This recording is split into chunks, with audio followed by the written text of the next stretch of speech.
As a kid, like everyone else, I had a great time living as who I genuinely was.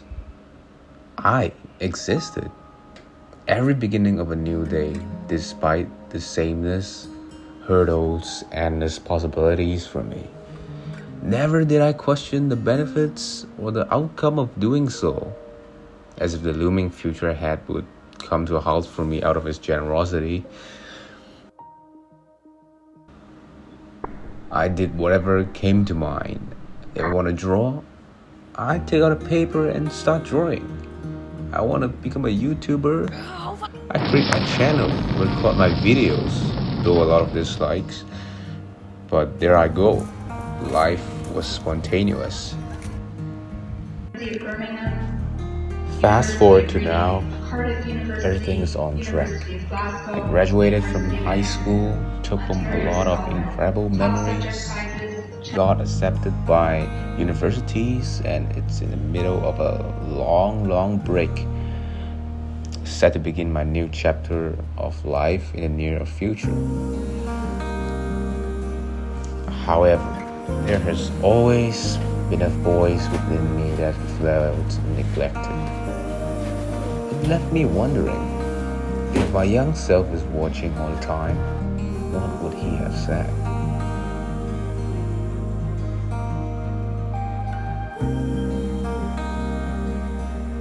Five years ago, I entered secondary with nothing but the best wishes for myself, only to have totally forgotten the promise I made later.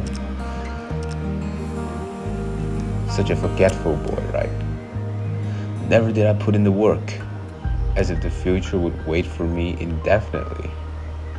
If you ask me what the feeling of being mundane is, I'd say it's to be senseless in the passage of time.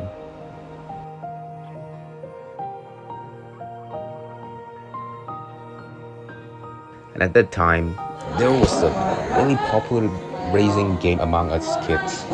Therefore, I thought it was a good idea to make use of this common thing that everyone shares to make friends, as this is what a normal person would do, I suppose.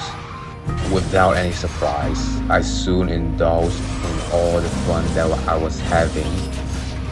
Although I did make friends in this process, but the trade-off was that I left everything behind. Not just studies, but also hobbies that I used to have and enjoy. Swimming, drawing, photography, all that good stuff got abandoned by me as I get deeper and deeper. And in merely 4 to 5 months, I went from an upbeat, glass half full kind of positive boy to a certified Discord mod bedroom dweller who have minimal amount of socializing but maximum amount of gaming and hiding in my room, as if this is the borderline of where my repertoire lies. Perhaps it was also because of that I've grown to be more and more apart from others. Even if my awakened instinct constantly hits me with, hey, this isn't you, you're more than that. But still, I felt powerless in breaking through the cycle that I been a total dedicated member of for a long time.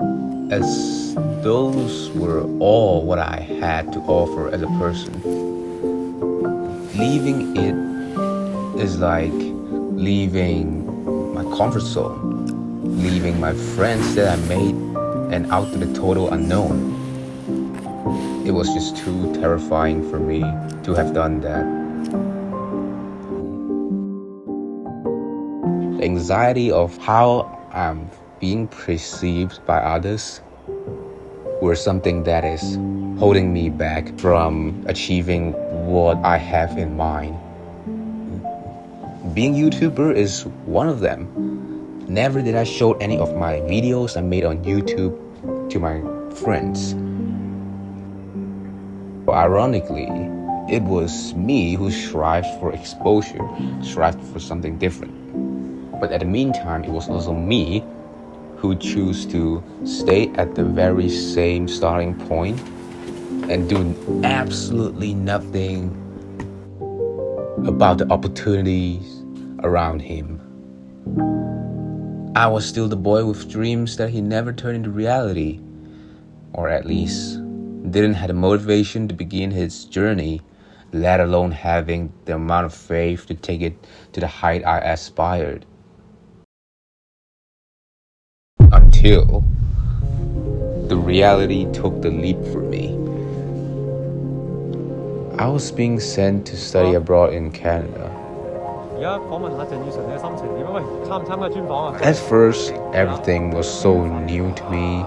It felt like I finally get to have a taste of high school life, like those American teen dramas, Make a lot of cool friends, go on trips to places with fantastic, astonishing sceneries like no other.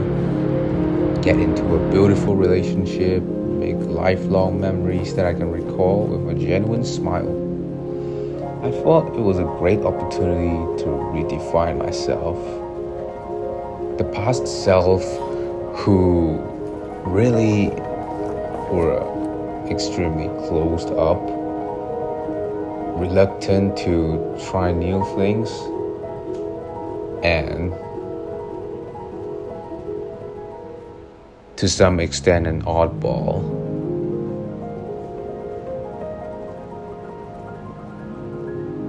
I wanted to do something that my previous self wouldn't dare to or not have enough confidence to. Sadly, like every time, I was again being weighted down by no one other than myself. The one who was so set in a way that always held me back from crossing the boundary. I merely exist, almost as if incognito is the label I could only ever afford to have, shared by countless in my new school. Despite my overtly bad introversion, one day I was having brunch during weekend. A Taiwanese guy came to my 4-person table where I had it all to myself. Probably out of his generosity or my inaggressive looking face, if you know what I mean. He started talking to me. I felt like he would be a pretty fun person to hang out and befriend with. So we became friends. And later on, 2 more joined in. There was a time when we would hang out and do everything together frequently. But soon, after a while, I left the group after knowing that they got caught up on doing drugs.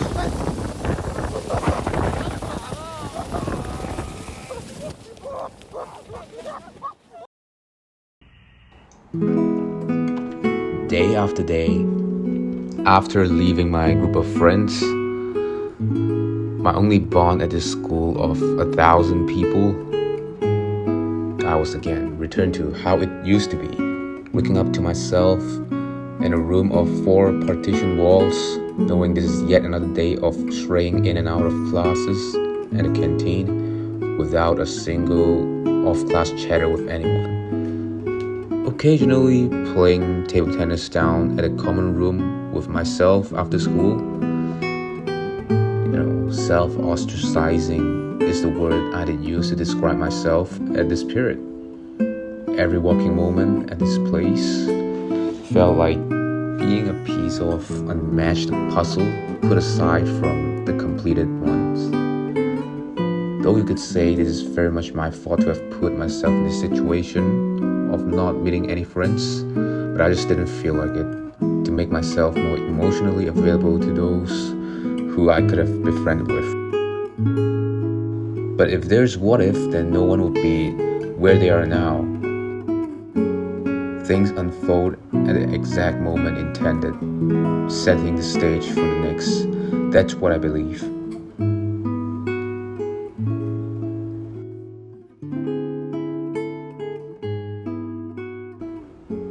Just like the gravitational force universe bestowed to planets, people alike follows the same pattern, gravitating to each other. After a month or so of being out of the orbit of any social circles, one weekend, like any other, I planned to FaceTime my mom with a 12-hour time difference, wander around the neighborhood, and play solo games of table tennis.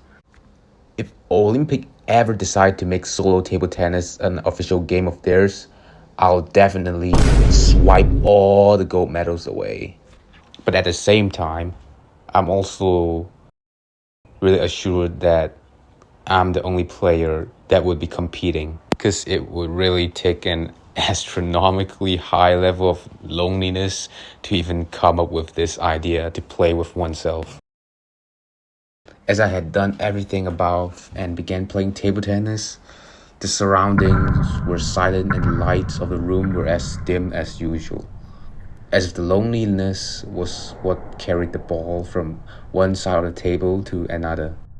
The hitting sound created by each serve and each bounce on the table, eventually reaching the floor and start to roll, was so crisp and clear. So clear that I can hear the echo of patheticness bouncing around the room. "Hey, you playing?" asked one person, alongside with one of his friends who just walked downstairs into the common room. I said, "Yeah, why not?" We then started playing. For a long time, the ball I served to the other side of the table finally returned.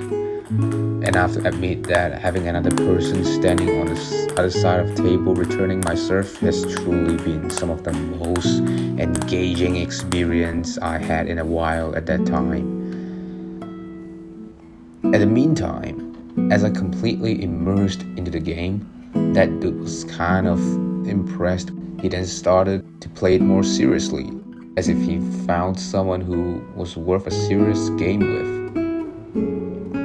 Just like that, we took turns to serve the ball. And time passed quickly, hours and hours gone by like a clock's hand ticking. We talked, we joked, we laughed, we played. At the end, they invited me to dine with them, and we soon became friends. Simple but beautiful.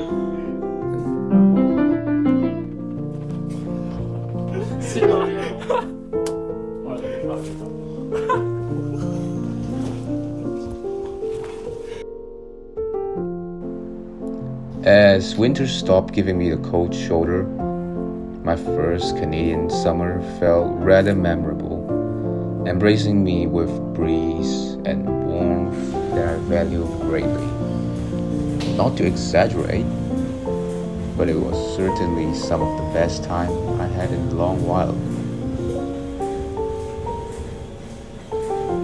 After all the anonymous school days, where the only companion I had was myself, I truly felt like I'm finally living in the moment with joy.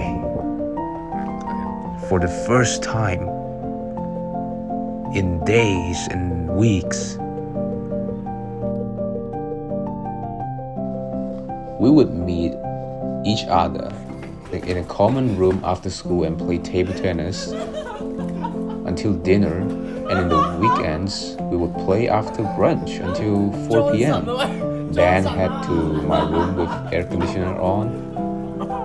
We would then listen to horror stories on a YouTube radio channel while we lie on the bed. Combination was top-notch coziness for my 15 years old self, even for now.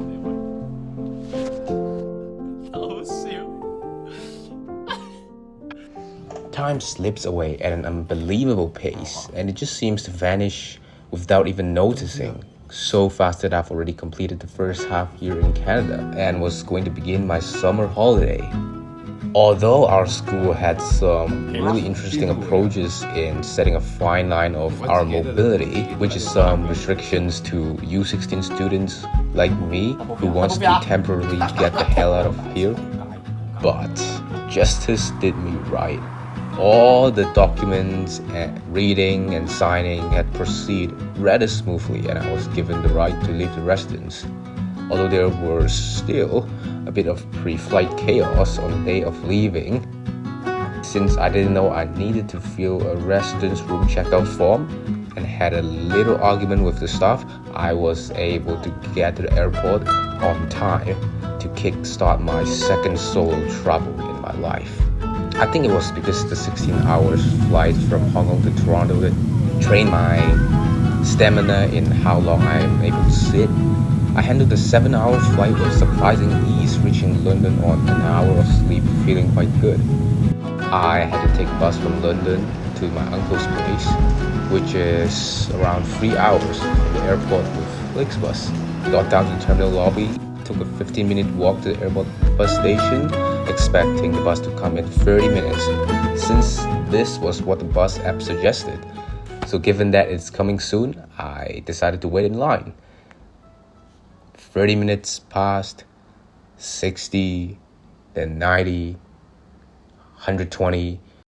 The app kept showing a more delayed time, and I started to want to pee. But I kept having the sinister feeling about leaving the line and go to the washroom, scared that the bus might pull over at any moment while I'm away. And finally, after 150 minutes of waiting at the station, it arrived. I almost thought I was being scammed, to be honest, having to wait such a long time. I was mentally relieved, but biologically, not even close. Still fighting down there, man. I was holding my pee for at least an hour and a half by the point and desperately need to use the washroom. But probably I was more afraid to miss the bus than peeing my pants at that time. So, what I do to cope with this situation is to sit with a posture that would make me feel least worse, but soon it no longer worked, and I have to distract myself by talking to my aunt. But luckily, again, through talking with her, I learned that there was actually toilet on board. I gave a visit without a doubt immediately. Talking about getting lucky. It felt like the best pee I have had in years after holding it desperately to stay in line. Well, I guess this is the meaning of the road to heaven is always hell. But jokes aside, I arrived at the city with peace and got off the station near city center. It was raining and I got mildly wet for not using an umbrella in a temperature which felt like 15 degrees or so. And even worse, my phone ran out of battery when I was taking the bus, and it is without cellular connection in a country that I've never been to. Thinking back, I realized how bold and inconsiderate I was. I could have ended up sleeping on the street. But luckily, I was able to use my iPad to connect to an onboard Wi-Fi of another bus that was about to depart and send my location to my uncle and aunt, who couldn't find me apparently because I got off the station after. But yeah, anyways, I put it off at the very last second and I got in their car, reached their home safely. And side note, I eventually got a cold a couple of days later for not using an umbrella. But despite that rocky journey, I would say, the rest of my holiday was mostly smooth sailing, occasionally with some scratches and minor injuries here or there while playing with my two younger cousins and their two friends, but nothing big. And throughout the holiday, I did had a merry time away from home. It was a special time for me indeed. And a lot of experience start with meh to great to what just happened. And this time, it was certainly not the exception. I traveled from thousands of miles away, slightly flustered, had lessons on having to charge my phone and use the washroom whenever possible, went from Canada to the UK, explored the place, met new friends, getting the most out of the holiday. But something inside me at that time just didn't feel right. And I guess it was my mind. I felt excitedly awkward when with one of my cousin's friends, and I felt the same energy from her. But well, we're walking down two completely different paths at the end of the day.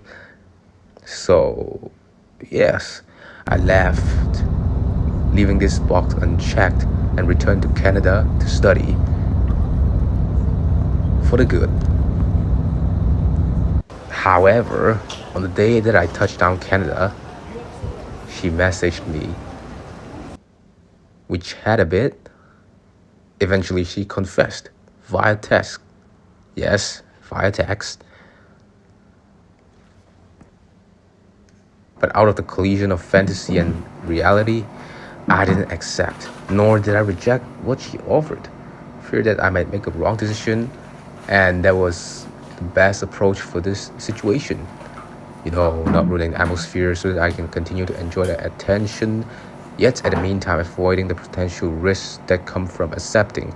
I know this was a cowardly move. But what I didn't know at the time was that I have made the worst decision for myself. Yes, for the first week or two, we did have some time, a really good time, texting, but soon, expected by me from almost 3 years later, by the time I record this narrative, but not me at the time, she was getting less and less involved in our conversation, and my naive self at the time thought that a unilateral output from solely myself can help. But of course, it didn't.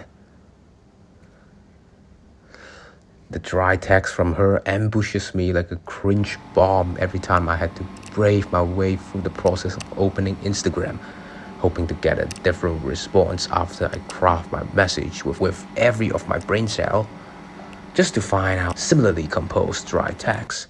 I was depressed.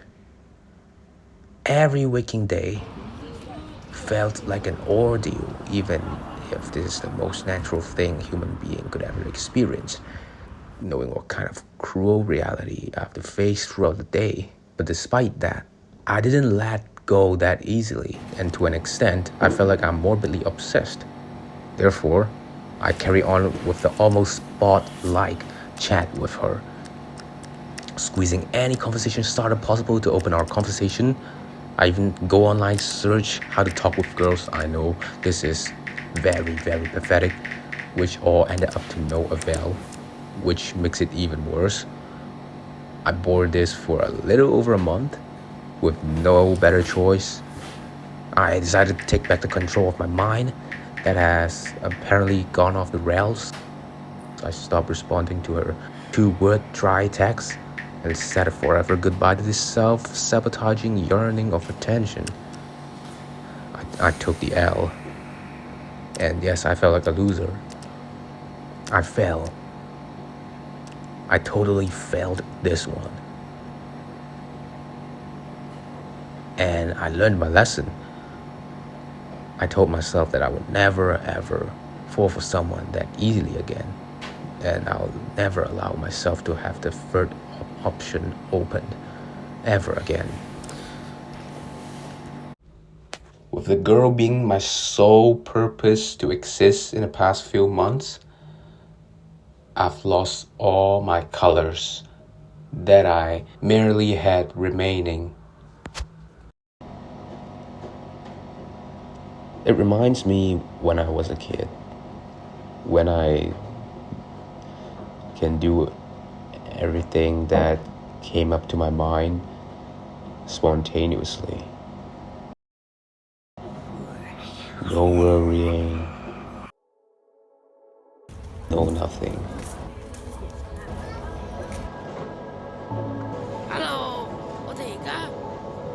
It was all just about crafting my own imaginary world with my own hands. Whereas now,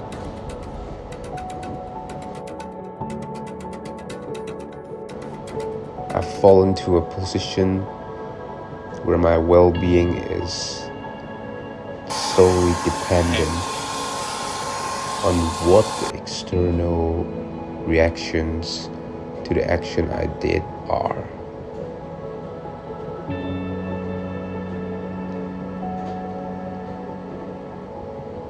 I was absolutely tanked to the bottom of everything.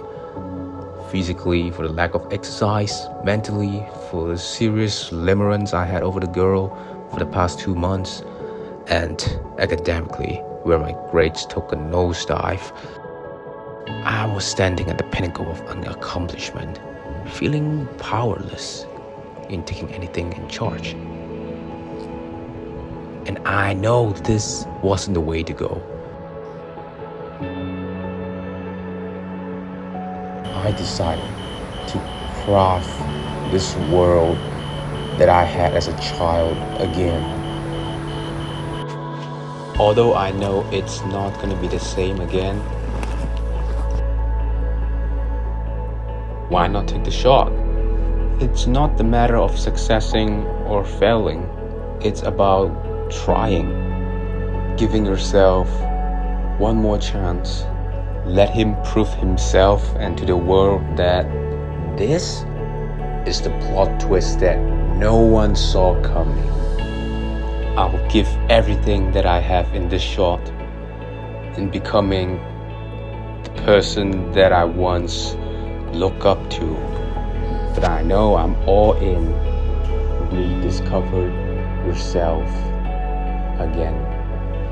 Nobody know what changes it could bring. I started looking to myself when making decisions, and I won't make it until the message that I get out from myself is that I wanted to do it instead of others would want me to do it. Me, who for the first time decided to dedicate on making my time count, I choose to show up and make things happen.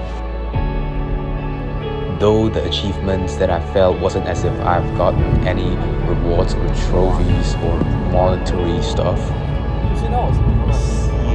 but rather the fulfillment that I get crafting my own destiny and seeing this piece of artwork become more and more refined and more aligned with how I see myself.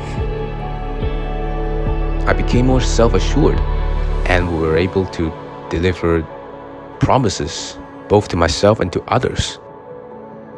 Although this magical yet poisonous memory continued to stick with me in a psychologically draining manner,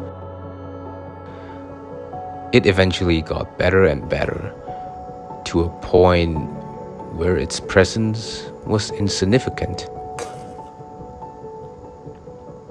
Though a part of me still had to deal with it from time to time, it really doesn't matter anymore. From there on, this boy, the boy who are no longer that lost,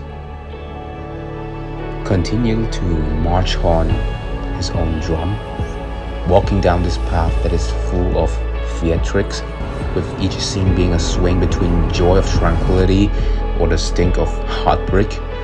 Despite that, we are the one who's in charge of every scene. Whether it is in your favor or not, you take your cue and step onto the stage, playing it gracefully. What I want to say is that you did well. It wasn't the quickest, the most conventional path, yet I'm glad that you have made this far. For now, sit back and enjoy the rest of the movie. It's not gonna let you down.